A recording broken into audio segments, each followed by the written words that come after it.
അല്ലാഹുവേ മുത്തുനബി സല്ലല്ലാഹു അലൈഹി വസല്ലമ തങ്ങളെ മാസം കടന്നു വരികയാണ്. മുഅ്മിനീങ്ങൾക്ക് വല്ലാത്ത സന്തോഷമാണ്. എല്ലാ മുഅ്മിനിന്റെ മനസ്സിലും വല്ലാത്ത ആവേശമാണ്. റമളാൻ കഴിഞ്ഞാൽ വലിയ സന്തോഷം കൊള്ളുന്ന മാസം റബീഉൽ അവ്വൽ മാസമാണല്ലോ. എന്റെ അല്ലാഹുവിന്റെ റസൂൽ ജനിച്ച മാസമാണല്ലോ. പടച്ചവനെ കോടാനു സത്യവിശ്വാസികൾ നെഞ്ചേറ്റിയ മുത്തുനബിയുണ്ടല്ലോ.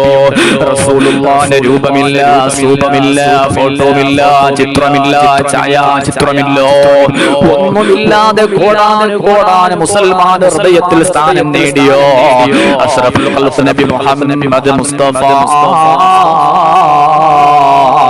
സല്ലല്ലാഹു അലൈഹി വസല്ലമ തങ്ങളെ ജനിച്ച ദിവസം വരുമ്പോ ആഘോഷിക്കാതെ മാറി നിൽക്കുന്നവരാണോ മോനെ? നാളെ റസൂലുള്ളാഹിന്റെ ശഫാഅത്ത് കിട്ടുമെന്ന് നിനക്ക് തോന്നുന്നുണ്ടോ?